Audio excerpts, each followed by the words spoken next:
Hello guys, welcome to my YouTube channel. இன்றைக்கி நம்ம என்ன பார்க்க போகிறோம்னா 11th அக்கௌண்டன்ஸில் இருக்கக்கூடிய யூனிட் 3ல் இருக்கக்கூடிய இல்லுஸ்ட்ரேஷன் 6 தான் பார்க்க போகிறோம். கொஷின் ரீட் பண்ணுறேன் அண்ட் எக்ஸ்பிளைன் பண்ணுறேன், கவனிங்க நல்லா. வீடியோ ஃபுல்லாக பாருங்கள், அப்போ தான் நான் என்ன சொல்கிறேன்னு புரியும்.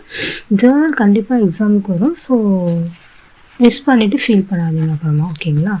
Jayasili is a sole proprietor having a provision store. Following are the transactions during the month of January 2018. Journalize them. Jayasili அப்படின்றவங்க யாருன்னா ஒரு சோல் ப்ராப்ரேட்டர். அவங்க என்ன வச்சுருக்காங்கன்னா ஒரு ப்ரொவிஷன் ஸ்டோர் வச்சுருக்காங்க அப்படின்னு சொல்கிறாங்க. Following are the transactions during the month of January 2018. அதாவது ஃபாலோவிங் ஆர் த டிரான்சாக்ஷன், எதாவது இது எல்லாமே நம்ம ஒரு டிரான்சாக்ஷன்ஸ் கொடுத்துருக்காங்க. எந்த மந்த்துக்கான? ஜான்வரி 2018க்கு. இப்போ நம்ம என்ன பண்ண சொல்கிறாங்கன்னா ஜேர்னல் என்ட்ரி வந்து கண்டுபிடிக்க சொல்கிறாங்க, ஓகேங்களா. ஃபஸ்ட்டு கொஷின் என்ன கொடுத்துருக்காங்க பாருங்கள். ஜான்வரி 1ல் வந்து என்ன பண்ணுறாங்க, கமென்ஸ்டு பிஸ்னஸ் வித் கேஷ் வச்சு என்ன பண்ணுறாங்க, ஒரு பிஸ்னஸ் வந்து ஸ்டார்ட் பண்ணுறாங்க. எவ்வளோ அமௌண்ட் அப்படின்னு பார்த்தீங்கன்னா 80,000 கொடுத்துருக்காங்க, ஓகேங்களா. அப்போ அதுக்கு என்ட்ரி எப்படி போடணும்?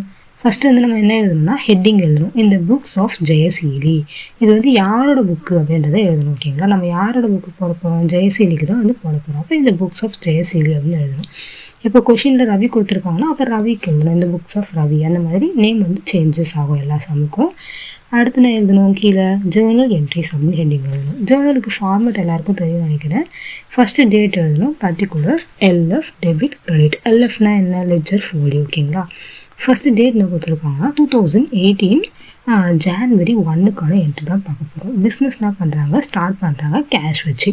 அப்போ debit what comes in, cash account debtor to Jayaseeli's capital account. Jayaseeli தானே பண்ணுறாங்க, பிஸ்னஸ் ஸ்டார்ட் பண்ணுறாங்க. அப்போ கேஷ் அவங்க தானே கொடுக்குறாங்க, அதனால் அவங்க நேம் வந்து என்ன பண்ணுவீங்க, கிரெடிட்டில் எழுதுவீங்க. டெபிட் த ரிசீவர், கேஷ் வருது, so cash account debit. Credit the giver, யார் கொடுக்குறா? ஜெயசீலி கொடுக்குறாங்க. அப்போ ஜெயசீலிஸ் கேபிட்டல் அக்கௌண்ட். எவ்வளோ அமௌண்ட் அப்படின்னு பார்த்தீங்கன்னா 80,000. நரேஷன் என்ன எழுதுவீங்க? Jayaseeli commences business with cash. கொஷினில் என்ன இருக்கும் அப்படியே எழுதலாம், ஓகேங்களா. அப்படி எழுதுறீங்கனாலும் உங்களுக்கு மார்க் வந்து கிடைக்கும். நெக்ஸ்ட் என்ன கொடுத்துருக்காங்க, செகண்ட் டேட்டில் deposited cash with bank. Cash என்ன பண்ணுறாங்க, பேங்க்கில் டெபாசிட் பண்ணுறாங்க. எவ்வளோனா 40,000. டெபாசிட்னா கேஷை கொண்டு போய் பேங்க்கில் போடுறது, வேறு ஒன்றும் இல்லை, சரிங்களா. அப்போ அதுக்கு எப்படி என்ட்ரி எழுதணும்? டெபாசிட்டட் கேஷ் வித் பேங்க், பேங்க்கில் டெபாசிட் பண்ணுறோம். அப்போ டெபிட் த ரிசீவர், யார் ரிசீவ் பண்ணுறா? Bank is the receiver. அப்போ பேங்க்கை டெபிட்டில் எழுதணும், கேஷ் என்ன பண்ணணும், கிரெடிட்டில் எழுதணும், ஓகேங்களா. அப்போ கேஷ் நம்ம விட்டு போயிடுதில்ல, அதனால் அந்த என்ன பண்ணணும், கேஷ் வந்து கிரெடிட்டில் காமிக்கணும். டெபாசிட் கேஷ் இன்ட்டு பேங்க்கு, கேஷ் என்ன பண்ணுறோம், பேங்க்கை டெபாசிட் பண்ணுறோம் அப்படின்னு சொல்லி நரேஷன் எழுதணும். எவ்வளோனா 40,000. டெபிட் கிரெடிட் ரெண்டுமே சேர்ந்து எழுதுவீங்க, 40,000 40,000. தேர்ட் என்ன கொடுத்துருக்காங்க, purchased goods by paying cash. Goods வந்து என்ன பண்ணுறாங்களா, பர்ச்சேஸ் பண்ணுறாங்க. எதுக்காக அப்படின்னா கேஷ் கொடுத்து பர்ச்சேஸ் பண்ணுறாங்க, ஓகேங்களா. அப்போ அதுக்கு எவ்வளோ அமௌண்ட் கொடுத்துருக்காங்க, 5,000.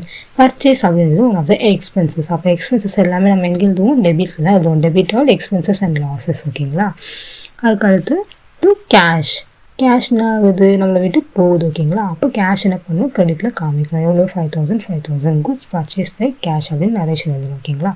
ஃபோர்த் வந்து என்ன கொடுத்துருக்காங்க, purchased goods from Lipton and co on கிரெடிட்டா. குட்ஸ் வந்து என்ன பண்ணுறாங்களா, பர்ச்சேஸ் பண்ணுறாங்க. யார்கிட்ட இருந்துன்னா லிப்டன் அண்ட் கோ கிட்டேருந்து கிரெடிட்டுக்கு பர்ச்சேஸ் பண்ணுறாங்க. எவ்வளோனா 10,000, ஓகேங்களா. இப்போ நம்ம நார்மலாகவே என்ன பார்த்தோம், கேஷுக்கு பர்ச்சேஸ் பண்ணியிருந்தா நம்ம என்ன பண்ணியிருக்கலாம், purchase account dept to cash அப்படின்னு சொல்லி தேர்ட் இதில் பார்த்த மாதிரியே எழுதியிருப்போம். ஆனால் இங்கே என்ன கொடுத்துருக்காங்கன்னா கிரெடிட்டுக்கு பர்ச்சேஸ் பண்ணியிருக்காங்க. கிரெடிட்னா என்னது, கடனுக்கு பர்ச்சேஸ் பண்ணியிருக்காங்க அப்படின்னு அர்த்தம், ஓகேங்களா.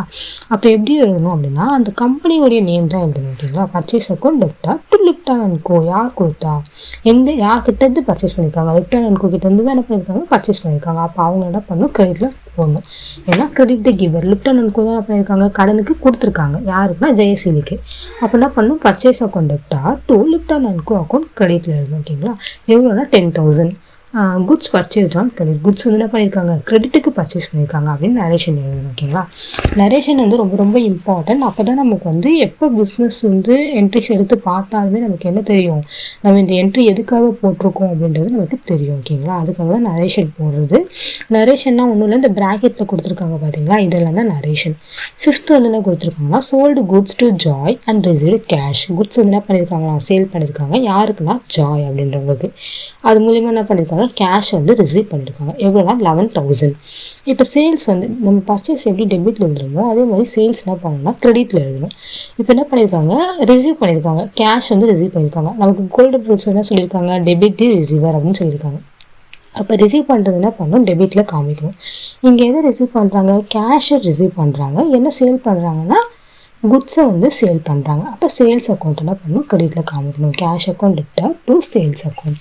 எவ்வளோ 11,000, அந்த 11,000 எழுதணும். கேஷ் சேல்ஸ் மேடு, கேஷுக்கு சேல்ஸ் நடந்திருக்கு அப்படின்னு சொல்லி காமிக்கணும். அடுத்து 6th வந்து சொல்கிறாங்கன்னா பெய்டு சேலரிஸ் பை கேஷாக. சேலரிஸ் வந்து என்ன பண்ணுறாங்கன்னா கொடுக்குறாங்களா, கேஷ் மூலியமாக கொடுக்குறாங்க அப்படின்னு சொல்கிறாங்க. எப்படின்னா ஒரு 5,000 கொடுக்குறாங்களாம். சேலரிஸ் அப்படின்றது கம்பெனியை பொறுத்த வரைக்கும் ஒரு எக்ஸ்பென்சஸ் தான். ஏன்னா சேலரி கொடுக்கும்போது அவங்களுக்கு என்ன ஆகும், கண்டிப்பாக அது வந்து ஒரு செலவு தானே. நான் வந்து ஒருத்தவங்களுக்கு சேலரி கொடுக்குறேன்னா இந்த கம்பெனி பொறுத்த வரைக்கும் எனக்கு அது ஒரு எக்ஸ்பென்சஸ். ஓகேங்களா, அப்போ என்ன பண்ணோம், salaries account debtor to cash account. கேஷ்னால் அது நம்மளை விட்டு போகுதுல்ல, ஸோ கேஷை கிரெடிட்டில் எழுதணும். சரிங்களா, நரேஷன் என்ன எழுதிங்க, சேலரிஸ் பெய்டு, அதான் சேலரிஸ் கொடுத்தாச்சு அப்படின்னு எழுதணும். ஓகேங்களா. 7th சொல்கிறாங்கன்னா paid Lipton and co by cheque for the purchase made on 4th January. அதாவது லிப்டான் அண்ட் கோ வந்து லிப்டான் அண்ட் கோக்கு என்ன பண்ணுறாங்க, செக்கு மூலியமாக பே பண்ணுறாங்களாம்.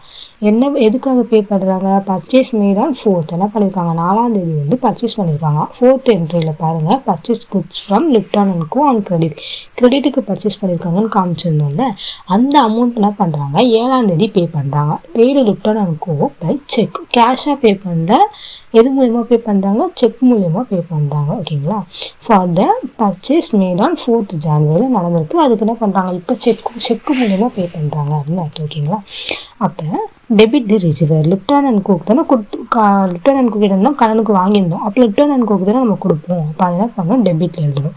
Debit the receiver, Lipton and co is the receiver. அப்போ என்ன பண்ணணும், லிப்டான் அண்ட் கோவை டெபிட்டில் காமிக்கணும். To bank account. இங்கேயே நம்ம பேங்க்குன்னு எழுதுகிறோம்.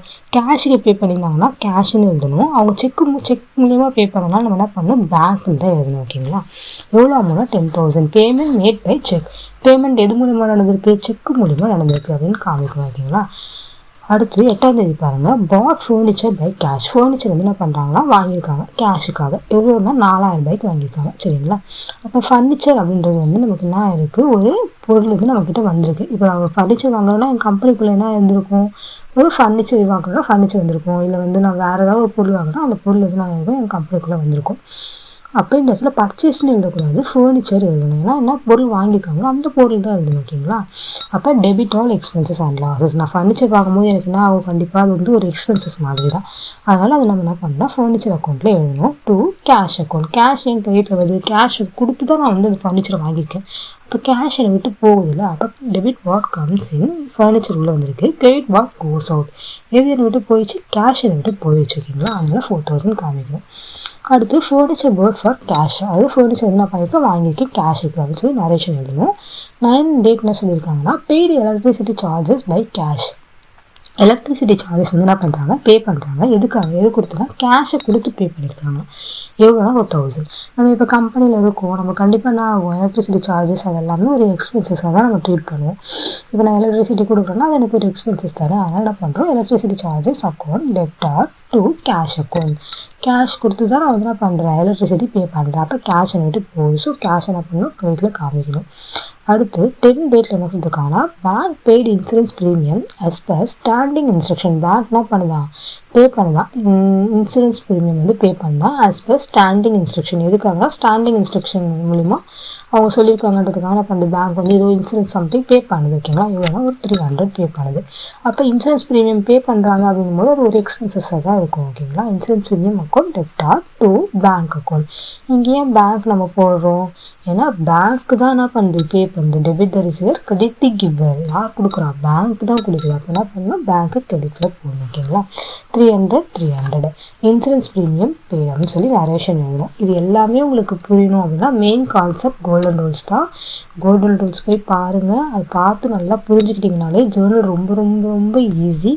கண்டிப்பாக ஃபுல் மார்க் எடுக்கலாம், மார்க் மிஸ் ஆகிறதுக்கு சான்ஸே இல்லை.